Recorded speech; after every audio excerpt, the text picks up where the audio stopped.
विकसित होने के लक्ष्य की तरफ कदम बढ़ा रहा भारत अपने अमृत काल के प्रारंभ में है। नई ऊर्जा है, नई प्रेरणा है, नए संकल्प है। इसी आलोक में आज भारतीय रेल के इतिहास में भी एक नए अध्याय की शुरुआत हो रही है। भारत के करीब 1300 प्रमुख रेलवे स्टेशन अब अमृत भारत रेलवे स्टेशन के तौर पर विकसित किए जाएंगे। उनका पुनर्विकास होगा, आधुनिकता के साथ होगा। इसमें से आज 508 अमृत भारत स्टेशनों के पुनर्निर्माण का काम शुरू हो रहा है और इन 508 अमृत भारत स्टेशन के नवनिर्माण पर करीब 25,000 करोड़ रुपए खर्च किए जाएंगे। आज पूरी दुनिया की दृष्टि भारत पर है। वैश्विक स्तर पर भारत की साख बढ़ी है। भारत को लेकर दुनिया का रवैया बदला है और इसकी दो प्रमुख बातें हैं, दो मुख्य वजह हैं।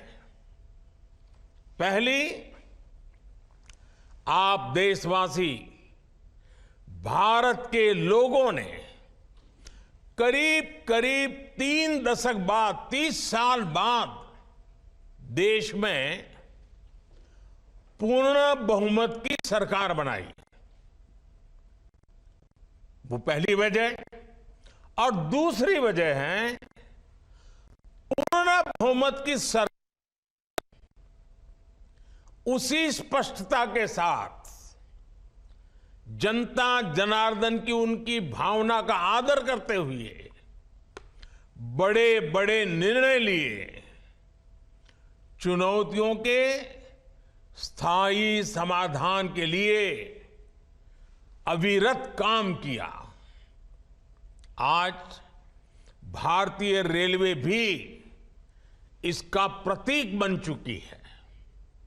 बीते वर्षों में रेलवे में ही जितना काम हुआ है, उसके आंकड़े, उसकी जानकारी हर किसी को प्रसन्न भी करती है, हैरान भी कर देती है।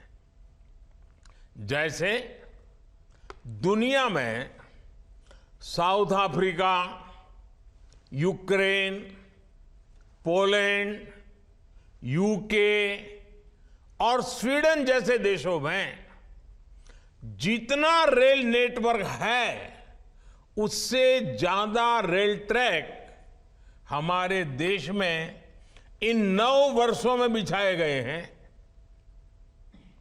आप कल्पना करिए स्केल। साउथ कोरिया, न्यूजीलैंड और ऑस्ट्रेलिया जैसे देशों का जितना रेल नेटवर्क है, उससे ज्यादा ट्रैक भारत ने अकेले पिछले साल बनाए हैं, 1 साल में। आज देश का लक्ष्य है कि रेलवे की यात्रा हर यात्री के लिए, हर नागरिक के लिए सुलभ भी हो और सुखद भी हो। अब ट्रेन से लेकर स्टेशन तक आपको एक बेहतर, एक उम्दा से उम्दा एक्सपीरियंस देने का प्रयास है। प्लेटफॉर्म्स पर बैठने के लिए बेहतर सीटें लग रही हैं, अच्छे वेटिंग रूम बनाए जा रहे हैं। आज देश के हजारों रेलवे स्टेशनों पर मुफ्त वाईफाई की सुविधा है। सरकार ने स्टेशनों को शहर और राज्यों की पहचान से जोड़ने के लिए वन स्टेशन वन प्रोडक्ट योजना भी शुरू की है। इससे पूरे इलाके के लोगों को, कामगारों और कारीगरों को फायदा होगा, साथ ही जिले की ब्रांडिंग भी होगी। साथियों, आजादी के अमृत काल में देश ने अपनी विरासत पर गर्व का भी संकल्प लिया है। ये अमृत रेलवे स्टेशन उसके भी प्रतीक बनेंगे, हमें गर्व से भर देंगे। इन स्टेशंस में देश की संस्कृति और स्थानीय विरासत की झलक दिखेगी। जैसे जयपुर रेलवे स्टेशन में हवा महल, आमेर फोर्ट जैसी राजस्थान की धरोहरों की झलक होगी। जम्मू कश्मीर का जम्मू तवी रेलवे स्टेशन प्रसिद्ध रघुनाथ मंदिर से प्रेरित होगा। नागालैंड के दिमापुर स्टेशन पर वहां की 16 जनजातियों की लोकल वास्तुकला दिखाई देगी। हर अमृत स्टेशन शहर की आधुनिक आकांक्षाओं और प्राचीन विरासत का प्रतीक बनेगा। पिछले 9 वर्षों में 2200 किलोमीटर डेडिकेटेड फ्रेट कॉरिडोर भी बनाए गए हैं।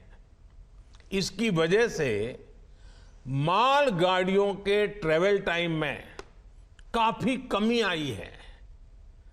दिल्ली एनसीआर से वेस्टर्न पोर्ट्स तक, चाहे गुजरात के समुद्री तट हो या महाराष्ट्र का समुद्री तट हो, पहले से जो सामान ट्रेन से पहुंचाने में एवरेज औसतन 72 घंटे लगते थे, आज वही लगेज, वही सामान, वही गुड्स 24 घंटे में पहुंच जाता है। ऐसे ही दूसरे रूट्स पर भी टाइम में 40% की कमी आई है।